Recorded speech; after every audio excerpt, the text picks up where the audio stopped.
Hello everybody and welcome to this introductory video to the Curious Incident of the Dog in the Nighttime play version. So many of you have been asking me to make videos about this text. You're studying it for GCSE English Literature, and I'm delighted to announce that the ebook study guide to the Curious Incident of the Dog in the Nighttime play version is now available for £3.99 at mrbruff.com and on amazon.co.uk, written by Georgina Bottomley. It's a fantastic guide. Pick it up today.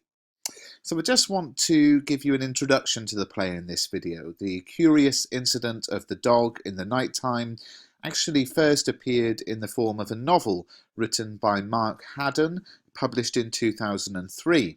Now, since then, it's been adapted for the stage by Simon Stevens, and it's this play version which is now one of the optional texts for GCSE English Literature.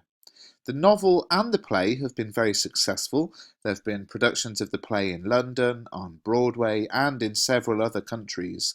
But when you're writing about this text, don't forget to refer to it as a play and concentrate on the effect on an audience rather than a reader. In this way, you're showing the examiner that you're well aware of the form of the text you're studying, which is a piece of drama rather than a piece of prose. As you probably know, the new GCSE exams are closed book, which means you're unable to take the text you're studying in with you. In previous years, you might talk to a brother or a sister or a cousin. They were able to take the books into the exam. Now you're not allowed to take the book in, and that means that you've got to learn quotations, and we're going to focus on that in this video series, also in the ebook. The quotations chosen are really carefully selected because we want to make sure that they are quotations which apply to numerous themes, so you don't have to memorize hundreds of words. So there are flexible quotations we're going to focus on, which would apply to a range of questions on different themes and characters. Now, there aren't many works of fiction which revolve around special education needs, and even fewer which use the voice of a narrator who has those additional needs. The Curious Incident of the Dog in the Nighttime does just that. The narrator, Christopher, is on the autistic spectrum, and in the blurb of the original novel on which the play is based, Christopher is described as having Asperger's syndrome, a form of autism. Nowadays, the term Asperger's is rarely used. Instead, people are just identified as being on the autistic spectrum rather than being neurotypical. And it should be noted that this condition is never actually named in the novel or the play itself. So we'll talk about that in a future video on context. We'll look at autism. Ultimately, Curious Incident is a story of courage in the face of adversity and an examination of family relationships. The novel and the play have proved very popular with readers and audiences alike. The play and novel contain several paradoxes, as explained by the author of the original text, Mark Haddon. Christopher hates novels because they are fictional, but here he is, a fictional character who's been writing a fictional novel whilst appearing in a fictional play. The play itself is about a group of people pretending to be other people in front of other people, and the irony and use of paradox is entertaining for an audience. English lessons prior to GCSE may well have asked you to pretend you are characters from the text that you've been reading, and you might have been asked to complete tasks such as writing diary entries from characters' points of view, or you might have done some drama pretending to be them, or imagine what could have happened before or after the text. And whilst often enjoyable and certainly an interesting way to engage with the text, this is problematic at GCSE. When writing your GCSE response, at no point must you imagine what might have happened before or after the actual events in the text. You've got to concentrate entirely on how the writer has presented the characters and why.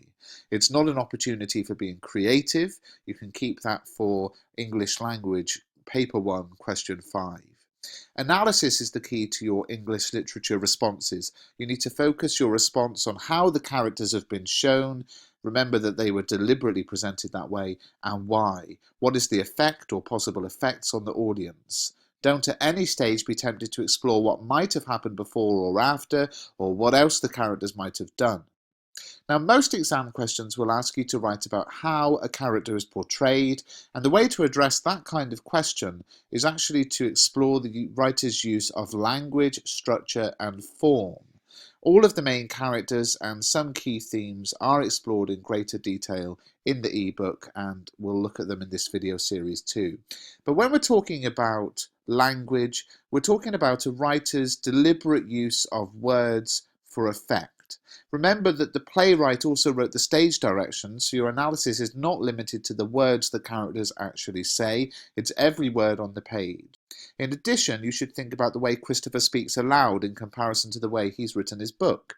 As you'll see, he becomes sidetracked easily and uses language to try and maintain order when events around him become confusing or difficult. There's some strong language in both the play and the novel. Its use and purpose is something we'll explore later on. Structure refers to the organization of a text. Initially, you might want to consider the order of events, how information is revealed to the audience, but you can then go on to think about other structural devices such as repetition. By repeating a word or phrase, the writer has emphasized it. You could also note the ways in which events have been foreshadowed in the play, the use of stage directions, and in the case of Curious Incident, how different voices achieve different effects. And we're going to cover that in the future videos, and there's a lengthy chapter in the ebook devoted to structure. Form refers to the type of text you're analysing. Curious Incident is a play, so it's important that your exam answer shows that you understand that the text is a play, and as such is different to a novel or a poem. Your analysis of stage directions, talking about the audience rather than the reader, and analysing what happens on stage, all show that you're well aware of the text's form. Remember, the play version of Curious Incident is an adaptation of the novel written by Mark Haddon. The play is written by Simon Stevens, and it's important to consider the differences in studying a novel in comparison to a play. Obviously, the layout is different, with the characters' names listed on the left-hand side of the page. There are also some stage directions to take note of, which are written in italics. And in this play, unlike others you might have studied, like an Inspector Calls, which starts with a lengthy stage direction which takes up most of the first page, the stage directions in Curious Incident are few and far between, yet they often reveal crucial information about what we would be seeing on stage. And there's more on structure, in the structure section on those stage directions. So when we read a novel or a poem, we can reread sections, we can put it down, we can come back to it later. A play is different. The audience watching only have one opportunity to understand what they're seeing and to recognize the significance of certain lines or events. And whilst you're reading the play script, never lose sight of the effect on an audience watching. Their attention must be maintained. At the end of the play, Christopher returns to the stage, thanks the audience for clapping and staying, and proceeds to analyse a complicated maths problem. His interaction with the audience at this point is not always typical of the play form. Usually characters will ignore the audience, who are then allowed to be passive viewers of the story, but this interaction at the end of Curious Incident encourages the audience to be active participants in the story, which can certainly be an engaging method for a production to use. Christopher's final line during the interaction states, "That is how I got an A grade," reminding the audience of his passion for maths and how for him this is an important time and this is an important event to him, as many other events we have seen during the course of the play. So that's it for this video. I'm not going to probably have time to do the entire video series before this year's exam, so make sure you go and pick up the ebook because it's all in there, and thank you for watching.